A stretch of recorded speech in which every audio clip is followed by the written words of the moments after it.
Well done. That's Yes. You see, you don't need that's me the time anymore. to start recording. Okay, I so hello everyone again. To those who don't know me, my name is Moria. Are you seeing my presentation now? Yes, Yes, we can. Yes. Yes. Okay. And we Good. are yet in the sessions, the set of sessions doing with the AI introduction. And we thought today to give the introduction from a different perspective, from a story perspective, telling us the story of the history of AI. You know, I love using stories and going through the milestones of different areas. In my day-to-day life, I have a company of 40 employees are not dealing with knowledge management, but I also teach. And I teach my students, and I tell them that I give the history of KM in one meeting because it's really a short history. But the importance of giving this, the introduction through a journey, through telling the history, has several advantages. One advantage is that many times we forget the people that stood behind the ideas, and we have, and I think that it's important that we cherish them, we perish them, we say thank you. So I think that going through the journey and reminding us who the people were is important. But more important than that, it gives us a different perspective looking on the terms, and we understand them in a deeper way if we understand the story that stood behind or its significance. And the most important reason is because it uses the storytelling motive. And that's where, John, I'll let you say 2 words or 2 sentences or 2 minutes, speak about the importance of using stories in work and not only in life. John, are you willing to share it? Sure. So, well, one of the things we know from neuroscience, when we hook up the brain to wires and see what's going on and show us different things, is that humans are wired for stories. So when we're looking for sense making or artificial intelligence, even to mimic that pattern, I'd say sometimes otherwise we're just doing artificial guessing.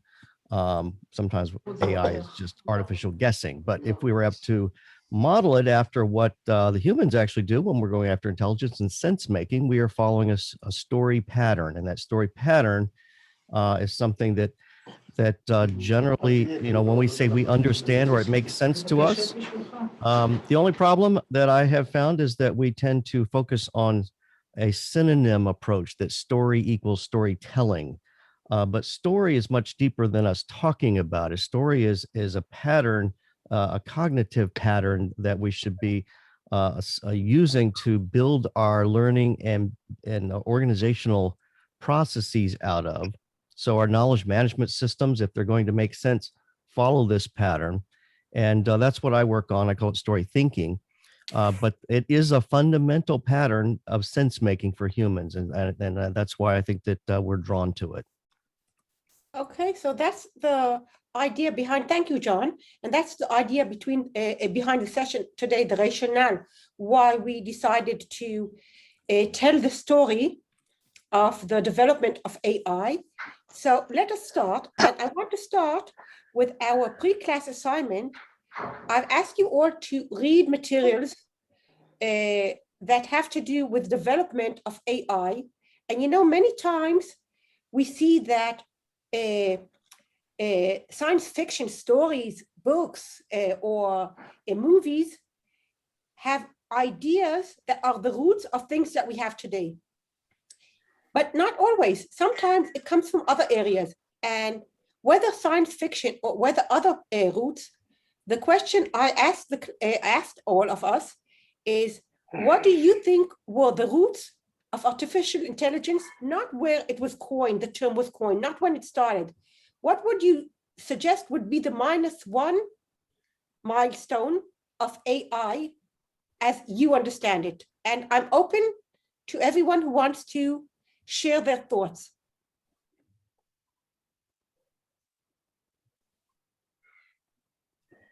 You can raise your hand. You can start speaking because we don't have anyone speaking now.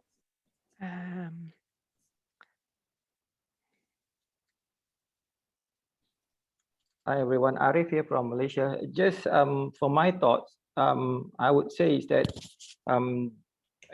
the root of AI to me is basically when we talk about data, and when this data are actually meant to solve a problem, and we see that things are repeating, so there's a pattern of it. So for me, I would look at data as the first roots of artificial intelligence and the business challenges that we are facing. Thank you, Arif. Data. Jackie. Yes, Balaji.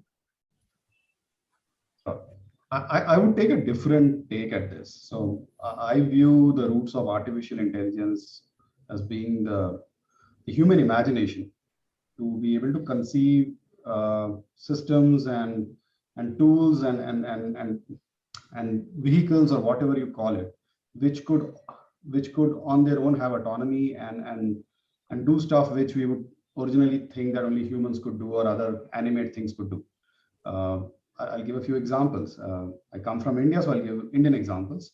So we have epics like Ramayana and Mahabharata, which date back, they tell stories about 7,000 or 8,000 years or 10,000 years back in history. And we have references in those books and those stories about autonomous vehicles, full of levers, but self-sensing vehicles which could alter speed, alter altitude, to take care of whoever was riding those vehicles, right? So that's one example.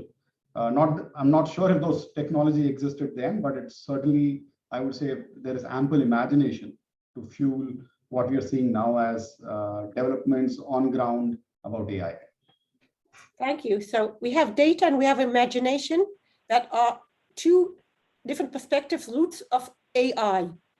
And thank you, Balaji and Arif. Any other ideas? I think in the chat we have the game theory, Yes. neuroscience, imaging programming, which is of course coming from, cybernetics anyway and software anyway. So it's information science anyway. I don't know. These are some of the things that I see. You're not choosing one, you're choosing them all. No, I mean, these are the ones that I put forward: imaging, programming, and game theory. The others are other suggestions coming from other people. Neuroscience, I also put forward. Thank you. Thank you, Antonella. You're welcome. Lucky. Yeah, I think from my perspective is that because when we as a human start to thinking about automating our steps, so that's why we start thinking about, is that there's some reason that the machines can actually do that for us. So that's why we start trying to mimicking our steps, and that we then program it to the machine. I think that's the roots of the AI. Great, thank you. Rudolf.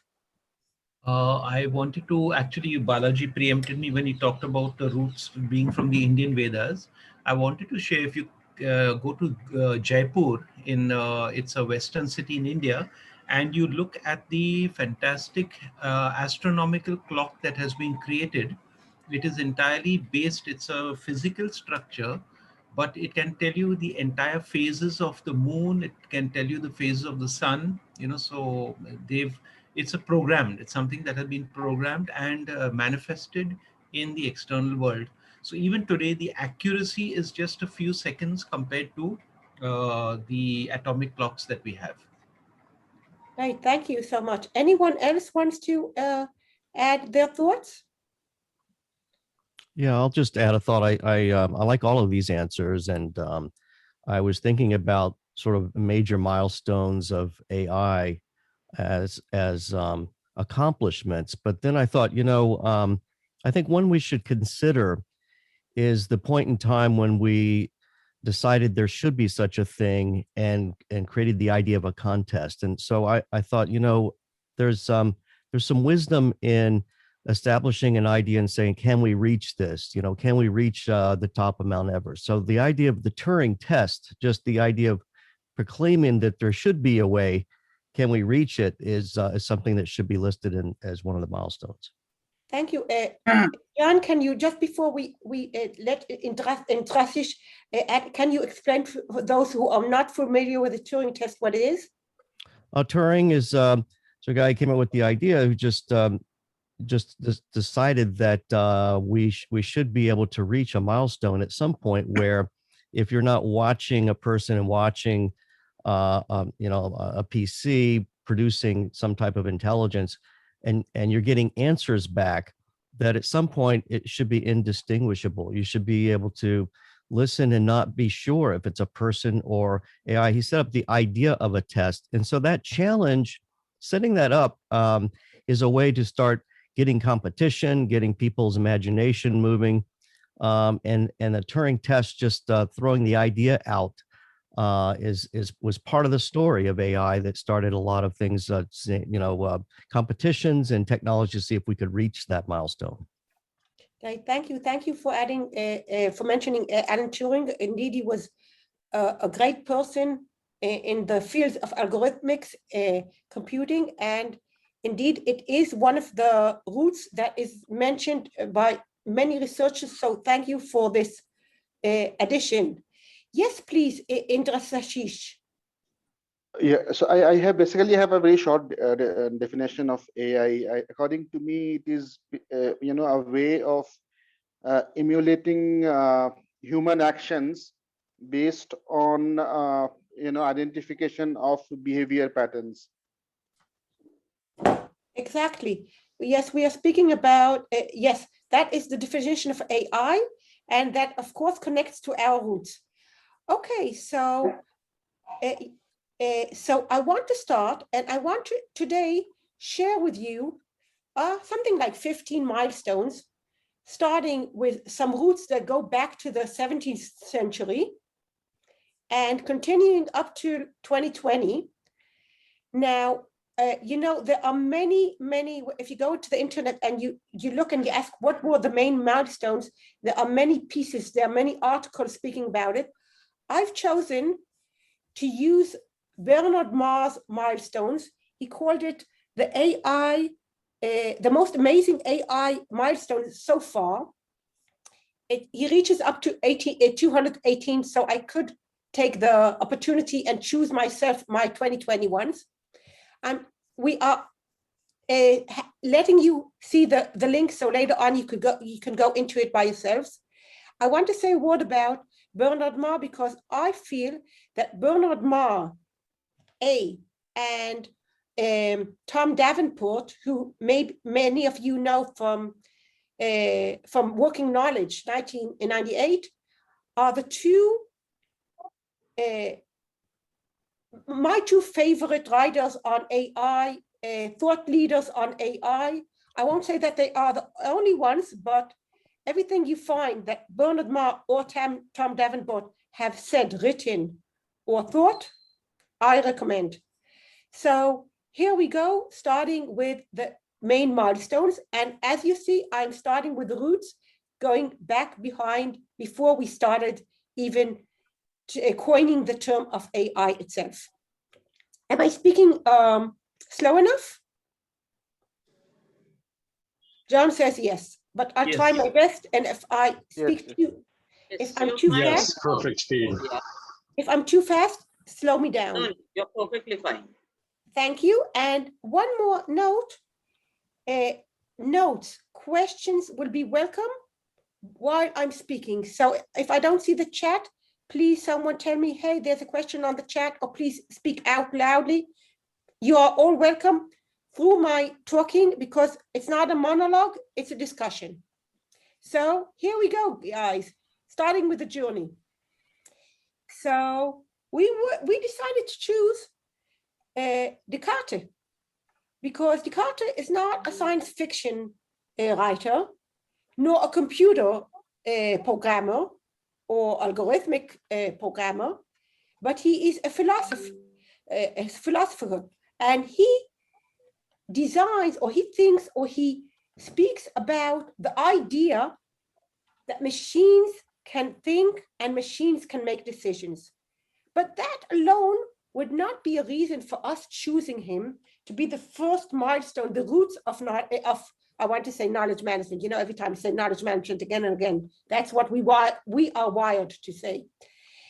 It's not the main reason that we chose him to be, to define and to stand as a symbol of the roots of AI. The reason is because many of the philosophers we have spoke about machines that are doing, that are thinking, that are making decisions. But he went a few steps further, and one of the interesting things he spoke about are machines of two kinds, two types: machines that can perform specific tasks and general machines that can act like people. Now, if you think about it, we are speaking about a few centuries back. And today, if you look at AI, you see the specific, you can see the specialized AI algorithms or specialized AI programs or abilities. And you speak about generalized AI, general AI, about the machines that can do almost every task. And, you know, if I think about it today, we are mainly focusing on specific tasks. They may be complicated. You know, if you have an AI program, finding patterns and unlabeled data, of course, it's not that simple task, but it's a specific task. But I think that if we look about robots, if we look about specifically even about self-driving cars, these are I would say, close to a general machine. They're not really yet a general machine, but you know, it's a continuum. And they are really getting closer and closer to do more things, taking into consideration more decisions, some of them unknown. If you think about a car, also how to navigate, also how to think about how to decide as to ethics, also how to decide as to different surprises on the way, etc., etc. So the real genius part in Descartes' idea was that we will have machines, they can take decisions, they can make decisions, but we will have different type of machines. And I think that he would be very happy if he would know that we are on our way to his ideas on these days, right now. From there, I'm going to 1956, because in 1956, we have John McCarthy, that I don't know how many of us know his name. And if you ask me, I wouldn't remember his name either, if I wouldn't memorize it again and again. And John McCarthy is the father of AI. John McCarthy is the one who coined the term artificial intelligence. And John McCarthy, that worked in Dartmouth College, decided back in 1956 to run a workshop, a one-week seminar, workshop, and these were his colleagues that he invited back to be with him. And you know, they look all as they are, as history. But in this 1 week session, he had an agenda, he had a syllabus of topics they wanted to discuss and brainstorm. And very surprisingly, even though we are speaking about 65 years back, the topics they discussed about are really very interesting today, and are the topics that we deal with in AI technologies today. Let me just name a few of them. Neural networks, they already spoke about it back there. Natural language processing, image recognition or computerized vision, how it was termed back then. And I think that they were really geniuses setting the ground speaking over 60 years ago. Oh, think how what we had only the big blue IBM machines back there. And already then they set the first topics, the first issues that will be really the main issues, or a majority of the main issues that we deal with already up till today. So even though if their pictures look as if they come from the history, they are real in lives, in our activities, in our decisions, in our developments, in our new technologies up till now. And I think that it's great. They really deserve it. Okay, that's 1956. Of course, in the first years, it takes us several years from milestone to milestone. And therefore, I will jump a decade further. Just a minute. I'm taking myself. I want to sip something.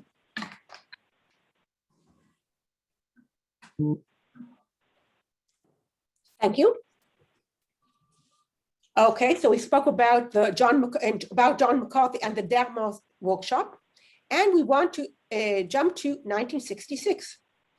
Now, you may object, because those who know ELIZA, it had nothing to do with AI. ELIZA, I think if I remember correctly, it was a Fortran program. It was developed by, I don't remember the name, but his name is John Weizenbaum. I checked it out, and John Weizenbaum developed a program that is something like a chatbot. It didn't speak. It wasn't Alexa, it wasn't Siri, it didn't speak at all. But it could handle a conversation with people. I know that I tried ELIZA or something very similar on 1976, 10 years later. I think that was even ELIZA itself, or some some imitation of it. And the stories, the legend says that even Weizenbaum, who knew that it's only a program, and what it did was it took the sentence and it looked for the keywords, and it turned it from a question to an answer, from an answer to a question. It just played with the words all around. And the literature says that even he himself was caught more than once sitting and talking with a machine, forgetting that it's a machine, because she was so welcoming, so easy to speak with, so asking you questions and getting and very interested in what you say, and curious and everything, that people, including Weizenbaum himself, sat and spoke or talked or wrote and had ran conversations with ELIZA. So it actually is not AI, but it is the first chatbot, and therefore Bernard Marr, and I really agree with him, decided to include it as one of our milestones on the route to AI. Any questions, objections, or additions? Let's continue. 1966, we are jumping almost 15 years to 1980. And the question is if to speak about it as 1980 or 1986, because I see that there are several people that are also my age, and that is, in other words, not too young. And all those who are not too young remember the Digital Corporation. That was number 2 after IBM as in computing, as the biggest computers firm. And Digital developed in 1980 the XCOM. So it wasn't the first AI program, and it was rule-based. And I want to remind us all, and that's maybe the opportunity to speak about AI in the first years. The first years we are speaking about rule-based programs, the way that that programmers are mimicking the decisions that human people take is a cognitive approach. It's saying, we think logically, let the programs, the computing programs, that let the AI think logically, and therefore rule-based programming, ruling is the main approach to AI these years. So XCON was not the first and also was not the last. But the thing that made XCON so famous or so different from all of them is what Digitals tells us about XCON. And they say that 6 years later, on 1986, XCON is saving money for Digital, and they are speaking about $40 million a year. Now, this is a milestone because AI up till then, and I'll tell you the truth, many years later, and also today in a lot of the projects, is a great idea, is very, very highly branded, but it's not really profitable. And here they come, Digital Corporation in 1986, and they say, yes, we have an AI machine, and it's very good idea. We have profits. You can really apply it and not only speak about it in universities. So that's why XCON is a great milestone, turning AI from a university academic-based idea to something that is practical, that can also make money, and not only ideas to speak about in some courses like we handle. Okay, so now we go further. Any questions? So we are going further to 1988. And And- Moria, there was a Yes. question in the chat. Vet asked, were they like expert systems? Yes. Thank you. Thank you, Annie, because I don't see with all these windows and sub-windows, I don't see the chat. So thank you, Annie, for helping out. Yes, it's an expert system. All these rule-based systems are also named expert systems. Thank you so much for the question. And thank you, Annie. Any additional questions? Lucky is raising his hand, or it's something from Lucky, do you want to add something? Sorry, I think it's sorry. Okay. So let us continue, because if I have to choose, this is my milestone. This is, as I see it, the most significant, the most amazing, the most important development of AI. Because up to then, up to 1988, we speak about, as I said, a cognitive approach. We speak about AI and we try to mimic our logical system. And we try to have expert systems that are all rule-based. And in 1988, IBM, in their research laboratory, come with a totally different approach that, if I have to explain it in other words, it's like the difference between a mathematician and an engineer. A mathematician looks for the right answer. Mathematics is the queen of the sciences. Engineering is a practical approach. Say, I don't care what the right answer is. I want something that works. And IBM changed the rules. They come and say that we have a new approach to AI. Let's look not on the logic let's not try to mimic and not try to walk with a logic approach. Let's see what are the results. If 10 times these are glasses out of 11, so these are glasses. I don't care why. I don't care if they have, if they are black or they are blue, all of them. I don't care if they are round or they have the other characteristics of glasses. I care because the results tell me these are glasses. So the statistical approach comes with a very brave new understanding, and this is the base for machine learning as we understand it now. And I will go back to the definition of machine learning here in order to make the connection.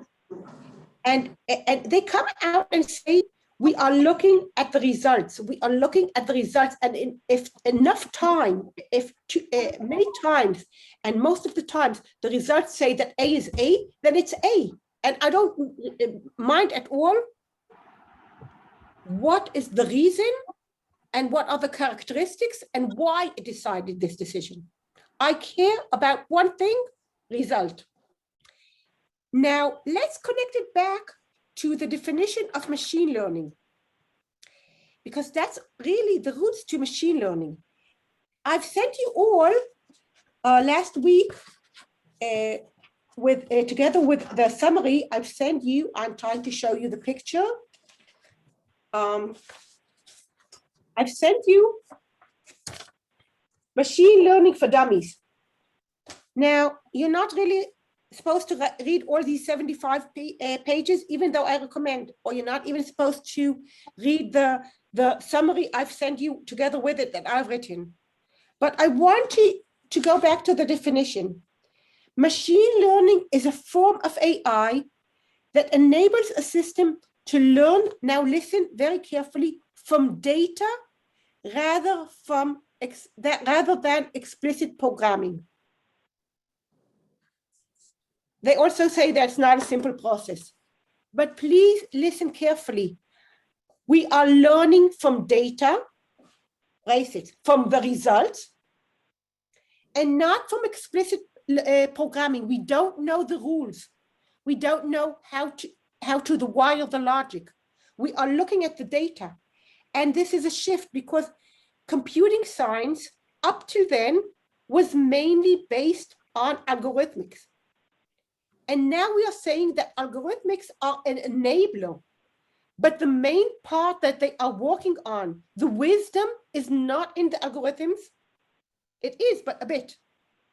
The wisdom sits in the data itself. And this is the base for machine learning and later on deep learning.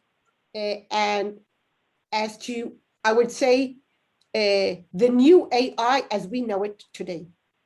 Any questions or comments?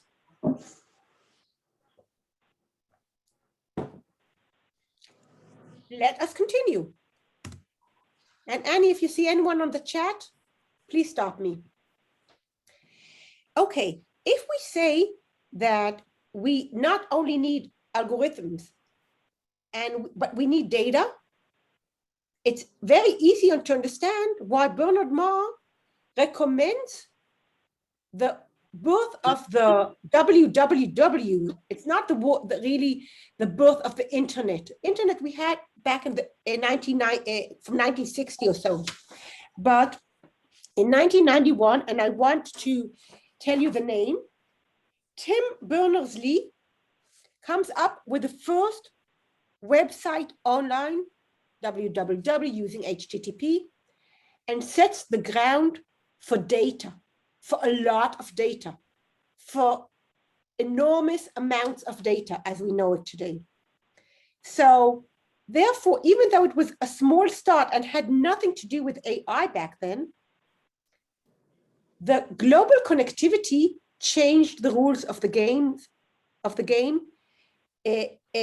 giving us more opportunities for data, more opportunities for sensoring, for IoT, Internet of Things that are speaking one with another later on. And therefore, has its significance and has good reason for including it in the milestones of AI.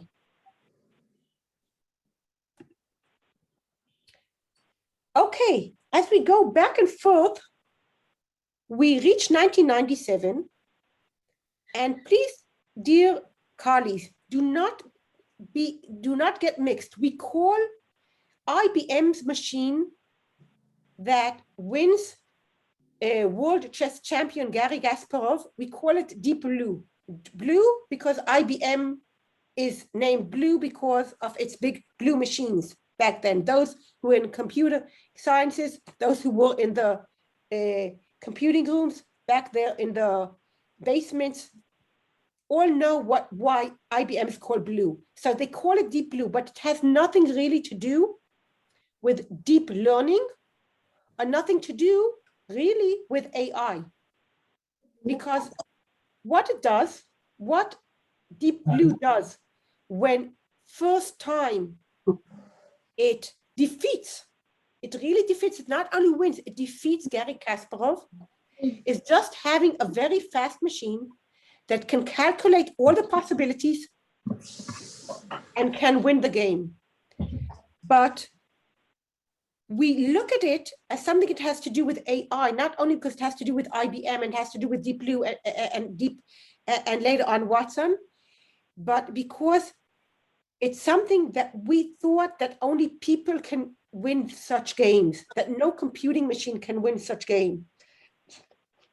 And therefore, our imagination is set all over again to new horizons, I may say, because we understand that we have new opportunities out there that we didn't think about. From here, I'm jumping to the DARPA Grand Challenge. Now, the DARPA Grand Challenge is a challenge having, let's call them cars, but they're not cars, self-driving, whatever, automobiles, something that's driving out there alone. In the desert, we're speaking about the Mojave Desert, and they are competing. Now, I don't remember who spoke about contests, about competitions, but indeed this competition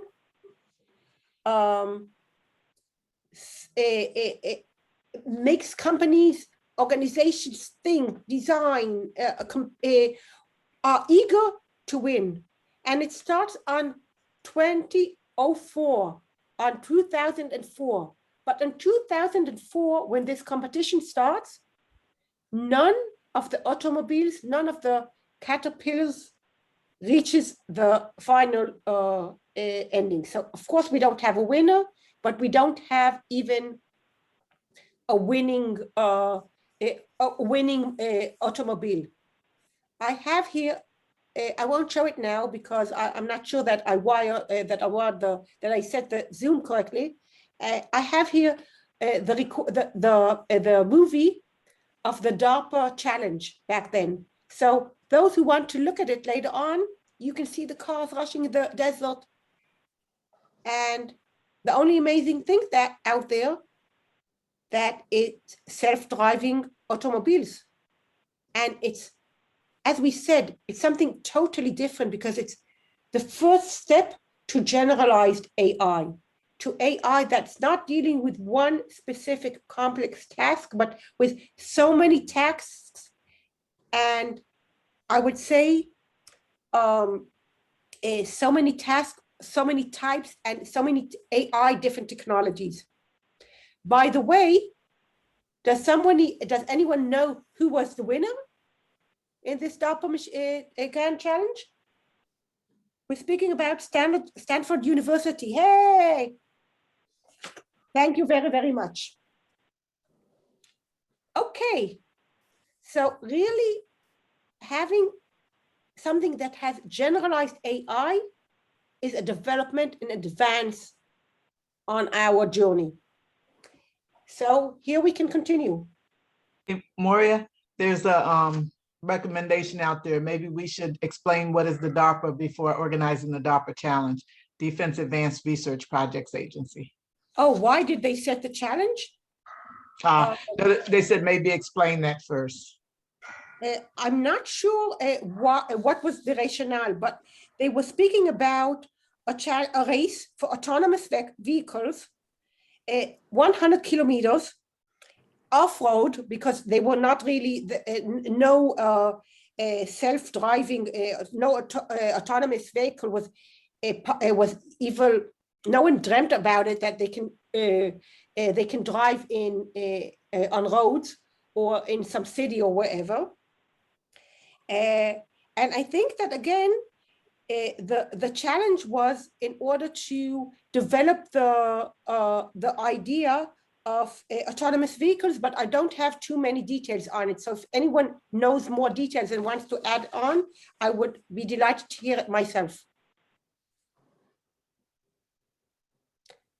Okay, so we will continue and leave it as an open question. And of course, if there's someone that is rather quick and checks this on the and Googles it while we are speaking, please be our guest. We are continuing. We are continuing to 2011. Now, IBM's machine is now named Watson. Watson is a name that we know up till today.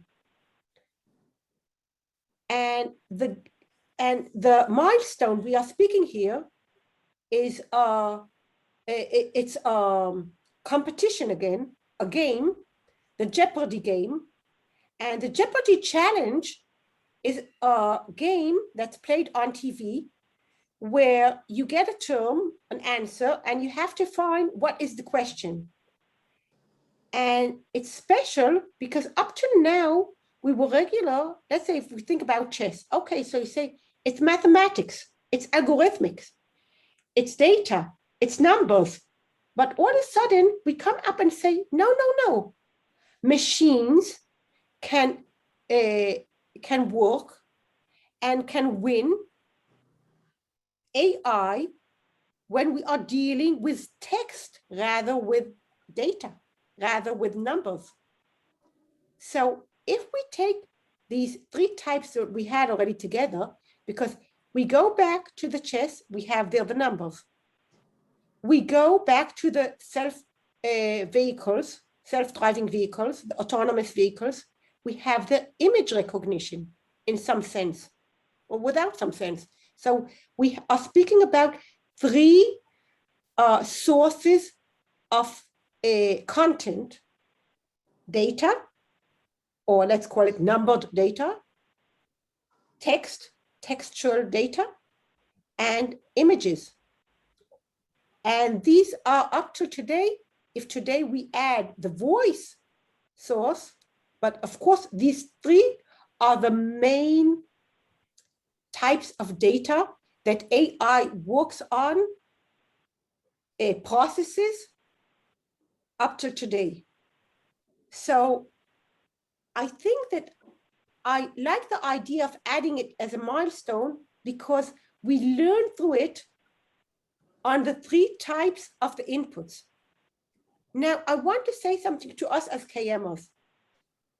At first, when I started learning AI, I said, of course, AI has three types of sources: image, numbered data, tabled data, and text. Of course, everything that has to do with text, we as KMers can give a great advantage, can understand, can help, can be a leveraging point. But today, we are already not there. Today, we understand that we as KMers can give added value. We have a great value proposition to all types of sources, of course, to text, as we see here in this milestone, in this example. We as KMers have a lot to say, much more to say, but we do not stop here. We do not only use AI, we do not only serve AI on textual sources, we serve AI on all sources, but also on text. So giving the story of the Jeopardy victory, we are also exposed to the idea of the 3 or 4 sources. There are more sources. You know, we speak about sensors. So sensor is number of data. We have, you know, depends how you cluster them. But the main ones are numbered data, textual data, image data, and voice. Questions? So here I continue. The most known, well-known, and probably honored as the most significant milestone, I said I go back to the statistical approach, but years later, on 2012, we have these guys here, and I put all their names in, not only Andrew Ng, who was maybe more famous, but all the names of Kwok Le and Marco Ranzato and Rajat Monga and Matthew Devin and Kai Chen. It's important that we remind their names, and Greg Corrado and Jeff Dean, and of course, Andrew Ng. And together they write an article speaking about building high-level features using large-scale unsupervised learning. I do not remember this name by heart. And in this research, that you can find a copy of the full research here, they speak about algorithms for recognizing cats' faces, for recognizing cats. And this article is based on deep learning on neural networks. Let us explain. Using neural networks, but at least 3 of them, one for the input, one for the output, and one hidden one in between. Of course, there can be several layers of hidden levels in between. And when we have these 3 layers at least, or even more than that, we call it deep learning, because it's not only the input and the output layer that we analyze, but it's also the hidden areas, the deep areas. So therefore, when we have these 3 layers or more, we use the term deep learning. And this research back in 2012, and some say 2013, depends who you ask, really changes AI. Because now, if we say that statistical approach was the idea, this is the way you implement it. And here we find companies, organizations, one after the other, starting to copy the ideas, copy the implementation that is defined in this specific research.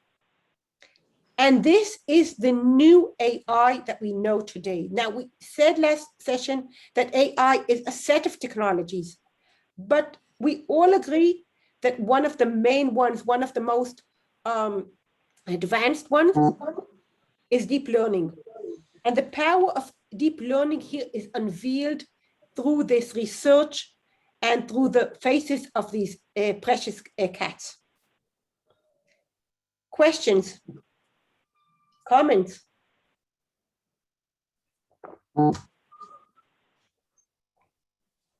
Okay, so I'm continuing. From here, I continue to 2015, because there's an important thing here that also is based on the statistical approach. We are all the time looking for machines that do everything perfectly. Also today, when we're speaking about cars and self-driving cars, we say, okay, but they still have problems. They still don't do everything perfectly. But the importance of this milestone is not asking if machines do things differently. It's setting us an idea, a very important idea, that really machines don't have to be errorless. machines do have errors, but let us not forget that also humans have errors.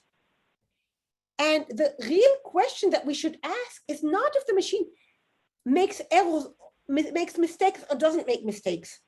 The main question we should ask, and that is set here, is the rate of the mistakes, of the errors of the machines higher or lower than that of the human beings? Because, and here you can see the results that we have at 2010, we have, when we were speaking about visual recognition error rate, we have 27% is the rate of the machines, error rate of the machines, and we go down to 25. And here, deep learning, only starting 15%, but very, very fast, we see the change 12%, 8%, and 2015, we go, and we are now lower than the people and the human beings. So the idea is not that only that visual recognition error rate is lower. The idea, the significant idea here, as I understand it, is that we have to, when we look at machines and if they're good or bad, and if they are, we can use them or not, or they have to still be repaired and refixed and trained more and more, is the question not if they have mistakes, or rather if they have less mistakes than we have as human beings. Okay. I hope that you understand why through these stories we are getting the terms, the ideas that are set behind the AI, so we can better understand what Annie taught us and be better prepared for Vincent's next week's session. We go further to 2016, and this is the third time we're speaking about games, because games is a very important theme in implications of AI. Of course, it doesn't stand alone, but it helps us for setting our imagination and for other reasons. And if we spoke about chess, and later on we spoke about Jeopardy, we are going back, as it seems, to the logical place, AlphaGo, winning the Go game. But no, AlphaGo, that was won by a company named DeepMind that is now a subsidiary of Google. When we speak about Go, it looks like chess, but it's something totally different. Because if you look at a chess game, you have a limited number of moves every minute. Let's say in the first move, you have in the opening of the game, you have 400 moves. If you go to Go, you have 100,000 moves at the opening when you open the game. So you understand that you cannot use the algorithmics that were based for Deep Blue when it won Garry Kasparov. So of course, AlphaGo uses neural networks, uses deep learning, and the significant idea is that it wins the Go game, it wins the human. I am approaching the end of the line and the end of Bernard Marr's ideas. I would say that the milestones are his, the interpretations are mine. So if there's anything incorrect, inaccurate with interpretation, I'm to blame. 2018, Waymo, self-driving taxi service in California of Google, generalized AI, commercialized AI, really a great milestone. We take the DARPA from the desert to the city, from nothing to do with ethics to traffic rules, etc., etc., etc. But I really want to speak with you. I want to really explore the days after Bernard Moore spoke about in his article. And I want to tell you what are my thoughts as to 2020, and it wasn't really an easy task. And I'll tell you what were the alternatives that I was considering. And then we will open the question to the great team we have here, asking for your thoughts and your ideas. What was the most important, most significant change of 2020? Not choosing from my alternatives, but choosing from whatever you know, read, saw in the world. So my alternatives were, and I had two winning ones at the end. The first, most easy way to choose an alternative was saying that COVID-19 was the king. Why was COVID-19 a milestone? Two reasons. The main reason is connectivity. We leverage the connectivity rate, we leverage the usage of online discussions, online chatting, online whatever you want. You have much more data. If we said that the wisdom comes from the data, COVID-19 caused us to have much more data. Further than that, but we have many organizations that are demonstrating AI on COVID-19 challenges and giving a very good reputation to COVID-19 as a practical idea, as a practical theme, and not only as a theoretical idea. So COVID-19 was one of the alternatives. As you understand, I didn't choose COVID-19. I also considered speaking about GPT-3. Now, GPT-3 is a text, a natural language processing text generating tool, a text generating tool. If I have to say it in 3 words, text generating tool. And next week, we will hear from Vincent how text generating tools can write not only answers as chatbots, but they can be very creative, writing jokes, writing songs, writing lyrics. Those that even will be, that will even pass the Turing test, the Turing machine test. So it's not that it's the first natural language generator, but it's really a leap. It's new. It's something that we didn't have on this level. I will mention also, we have a friend of it, a competitor, of course, something of Microsoft as well, that also has a new generating tool, a text generating tool. So there are several out of them, and this is really an interesting milestone. But also that one I didn't choose. The third one that was very tempting to choose was emotional recognition technology. Because it's not that it wasn't before 2020, but again, in 2020, we had a leap. And when we're speaking about emotion recognition, is not only reading the text and saying, oh, that person is angry, or hearing the voice and saying, oh, that customer maybe will leave you. It's much more than that. It's looking at people and seeing their mimics and understanding not only what they are saying, but what they are saying with no words. And again, we have a great leap in the past year. So also this was really tempting to suggest as one of the milestones of 2020.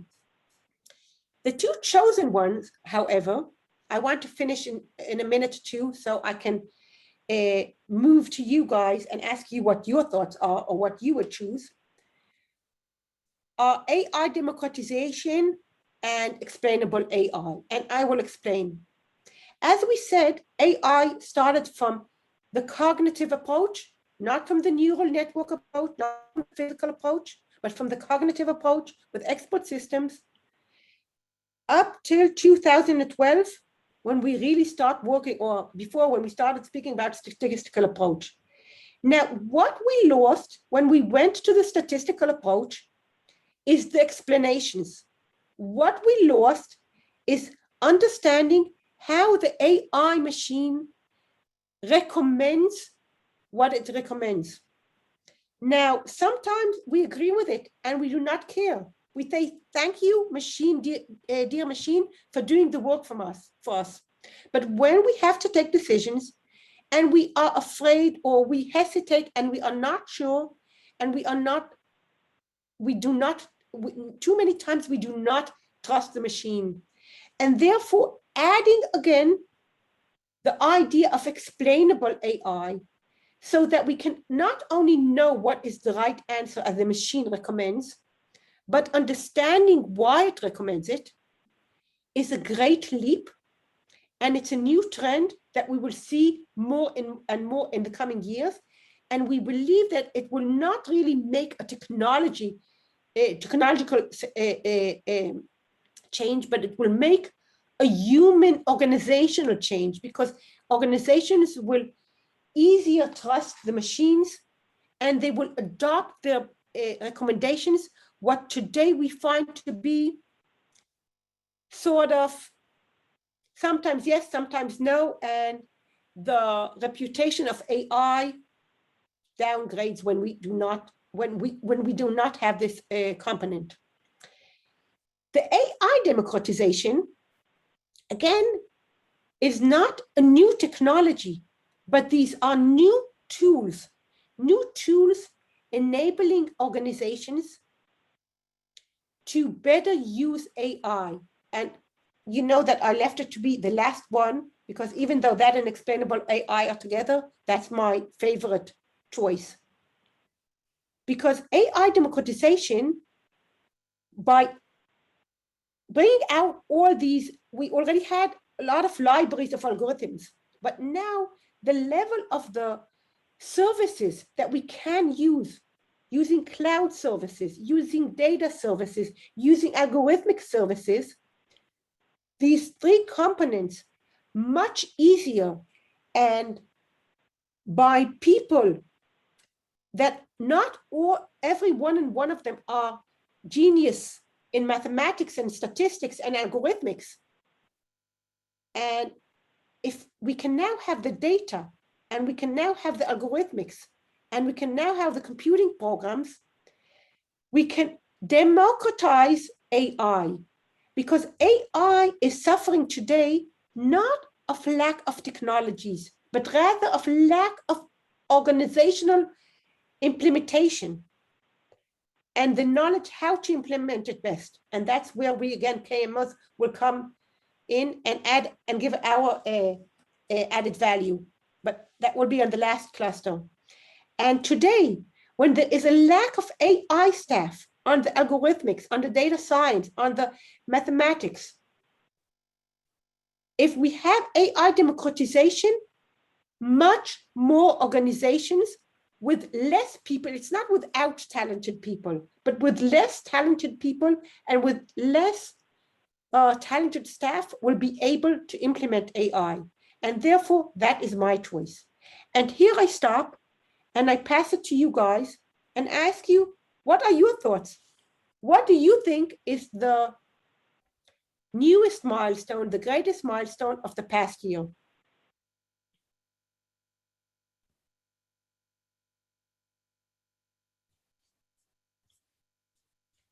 I will stop the sharing so we can see one another.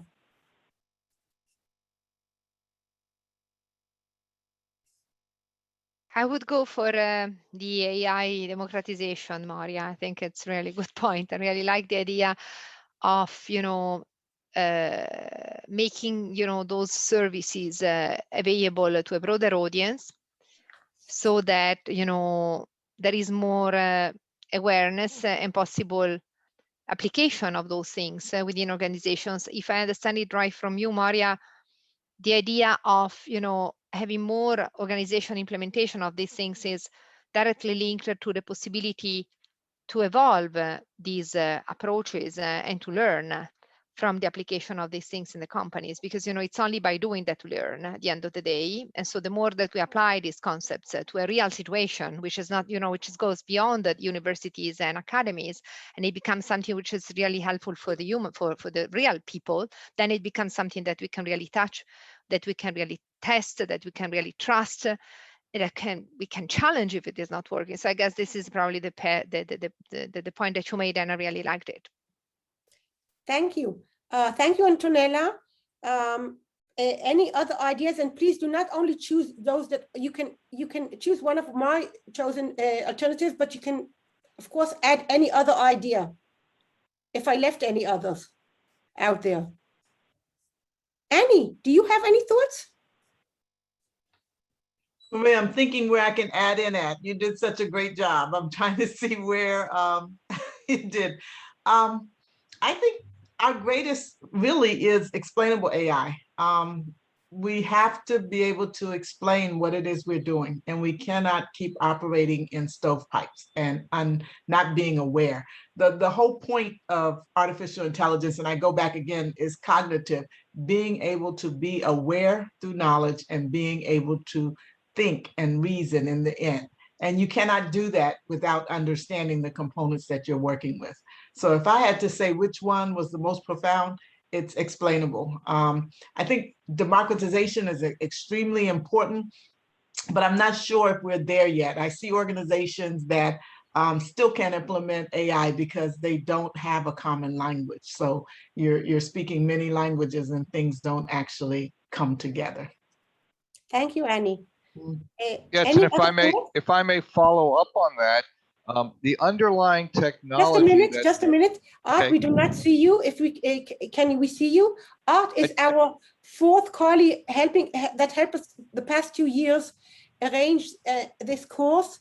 So it will be what it is here. So thank you, Art, and please speak. Yeah, let's see. Oh, it's a picture. I should have my camera on, but I had a different conferencing. So anyway, here's.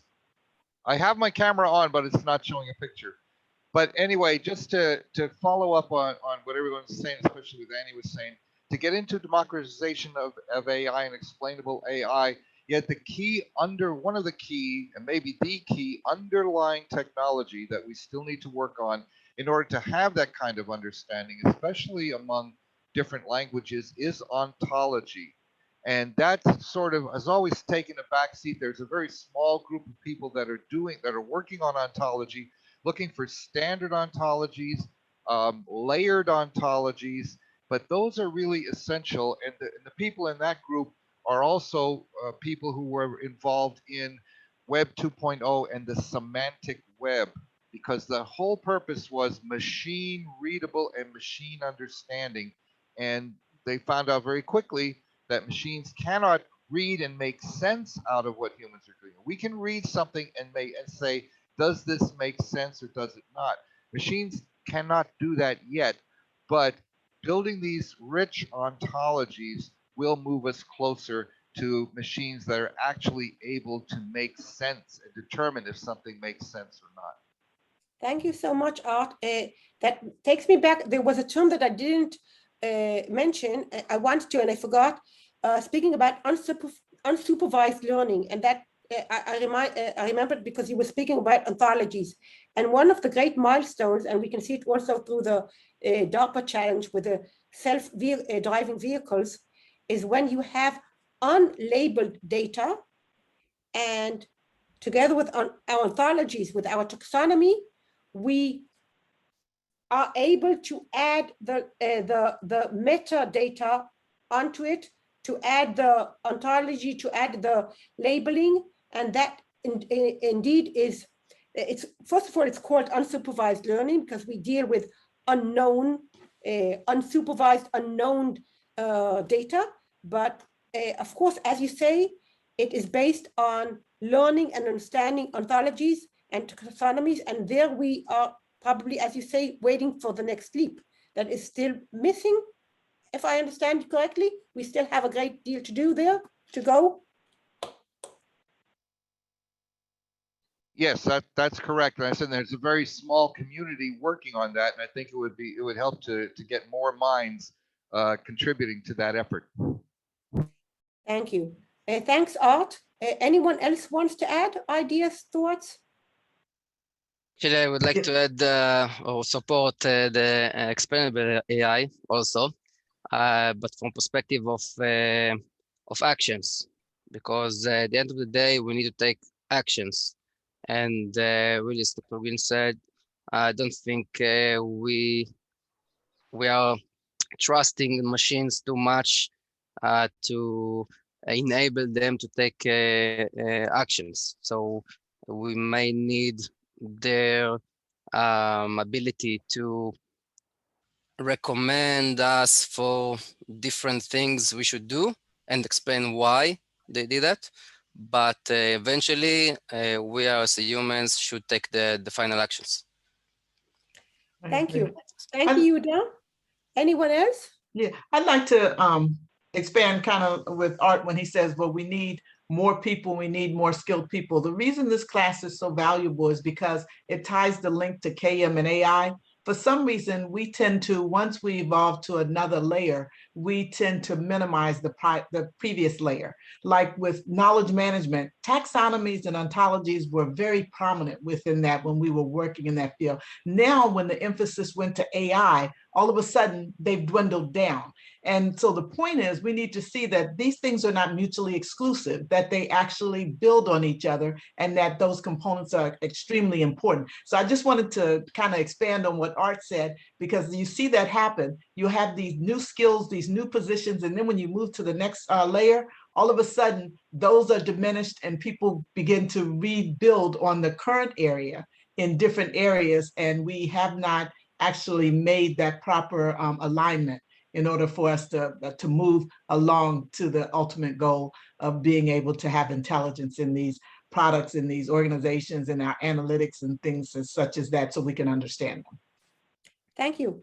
So, dear guys, I think that within an hour, we went through the history of AI, and we are now prepared for our next session that may be the presence, but it seems as if it's science fiction or a very, very far future.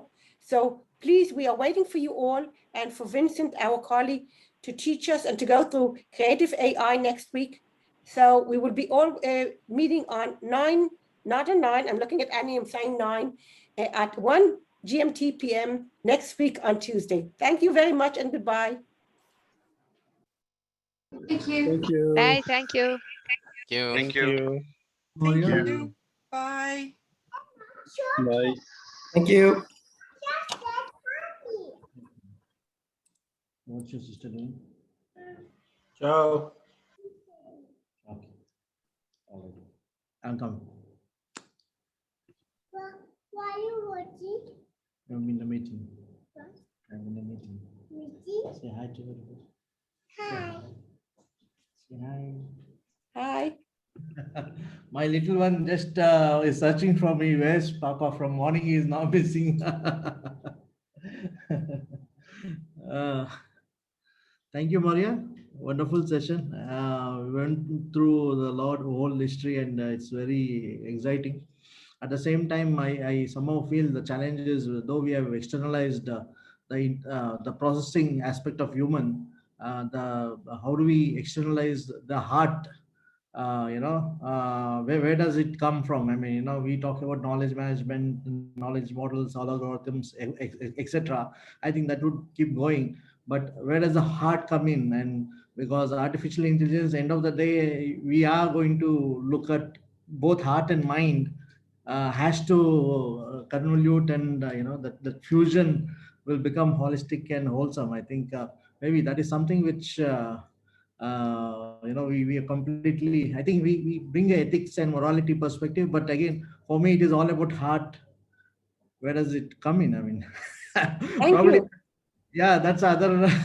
Thank you for this perspective. Very important. Yeah. Maybe we can, talk in next session, maybe more. All Okay. right. So, Bye. bye Thank you all. very much.